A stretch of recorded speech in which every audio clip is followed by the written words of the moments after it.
Hello guys, welcome back to my YouTube channel MPRJ blogs. तो सबसे पहले आपको नवरात्रि के सेकंड डे की हार्दिक हार्दिक शुभकामनाएं। और शायद आप किसी किसी के फास्ट भी होंगे, मैं तो नहीं करती हूँ। तो आज मेरी थोड़ी तबीयत ख़राब है, तो आज मेरी वॉइस को आप थोड़ा इग्नोर करना। तो आज का अपना टॉपिक क्या रहेगा, जैसे मैंने पहले वाले ब्लॉग में आपको बोला हुआ है कि अपन नेक्स्ट ब्लॉग में समझेंगे कि नॉर्मल रेंज क्या होती है, मतलब आपके शरीर में हीमोग्लोबिन कितना होना चाहिए, आपका ब्रीथिंग पैटर्न कितना होना चाहिए, नॉर्मल टेम्परेचर कितना होना चाहिए, नॉर्मल पल्स कितना होना चाहिए, नॉर्मल बीपी कितना होना चाहिए। आज मैं ये सब आपको एक्सप्लेन करूँगी। तो अपन स्टार्ट करते हैं। तो सबसे पहले तो नॉर्मल बीपी कितना होता है मैंने आपको बताया ही हुआ है मेरे पहले 2 ब्लॉग, हाइपोटेंशन हाइपरटेंशन। तो नॉर्मल बीपी होता है, चलो आप कमेंट करो कितना होता है, ओके। फिर मैं आपके कमेंट को लाइक करूँगी वैसे भी अभी तो मैं सबके कमेंट को लाइक करती हूँ, ओके चलो ठीक है। तो नॉर्मल बीपी होता है 120/80 mmHg, ओके। तो 120 से 80 होता है आपका नॉर्मल बीपी। एंड आपका ब्रीथिंग पैटर्न क्या होना चाहिए, 12 से 16 पर मिनट। उसके बाद में आपका पल्स रेट कितना होना चाहिए, 60 से 80 पर मिनट, यस। उसके बाद में आपके अंदर हीमोग्लोबिन कितना होना चाहिए, तो गर्ल्स में नॉर्मल हीमोग्लोबिन की रेंज होती है 12 से 16 ग्राम और बॉयज़ में होती है 14 से 18 ग्राम, ओके। इतना नॉर्मल हीमोग्लोबिन रहना ही चाहिए। उसके बाद में नॉर्मल डायबिटीज़ कितना होना चाहिए, जैसे मेरे कल के व्लॉग में मैंने बताया था कि आपको खाने से पहले अगर टेस्ट कराते हैं तो आपका डायबिटीज़ कितना आना चाहिए, खाना खाने के बाद टेस्ट कराते हैं तो आपका डायबिटीज़ कितना आना चाहिए। तो खाना खाने से पहले कराते हैं मतलब फास्टिंग, डायबिटीज़ तो कितना होना चाहिए नॉर्मल, क्या बताया था मैंने आपको कल, 70 से 100 होना चाहिए।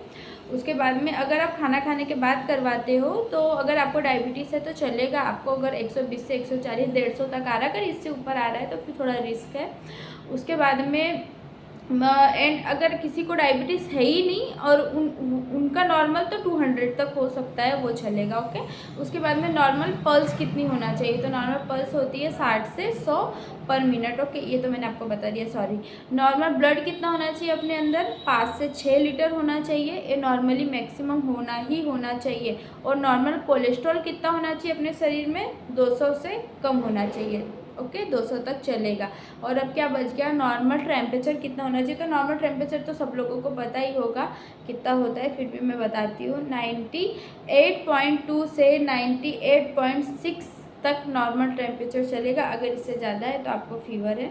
और वैसे तो आजकल थर्मामीटर सबके घर में अवेलेबल होता है, बीपी मशीन सबके घर में अवेलेबल होता है, डायबिटीज़ वाला शुगर चेक करने वाला मशीन जैसे मैंने कल बताया था वो भी काफ़ी लोगों के घर में अवेलेबल होता है। नहीं भी होता है तो आप डॉक्टर के पास जाके करा सकते हो।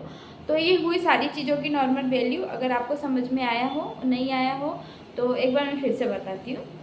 मैंने एक लाइन से सब कुछ लिखा हुआ है इसलिए मैं आपको अब अच्छे से पढ़ के बताती हूँ। आपके शरीर में नॉर्मल हीमोग्लोबिन होना चाहिए 12 से 16 लड़कियों में, और लड़कों में होना चाहिए 14 से 18, ओके। बीपी होना चाहिए 120/80, शुगर मतलब डायबिटीज़ होना चाहिए भूखे पेट 70 से 100, और खाना खाने के बाद होना चाहिए 120 से 140। उसके बाद आपके अंदर कोलेस्ट्रॉल होना चाहिए 200 से कम, ब्रीथिंग पैटर्न होना चाहिए आपका 12 से 16 पर मिनट, टेम्परेचर होना चाहिए 98.2 से 98.6 डिग्री फ़ारेनहाइट, ये नॉर्मल होता है।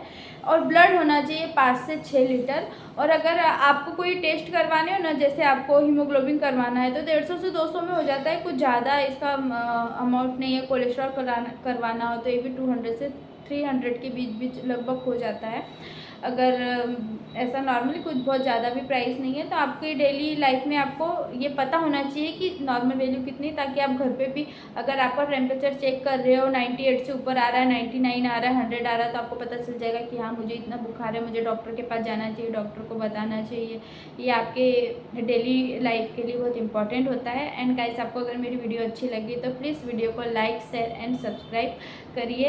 एंड मिलते हैं नेक्स्ट व्लॉग में। नेक्स्ट व्लॉग क्या होगा मैं आपको इसमें नहीं, नेक्स्ट वीडियो में बताऊंगी।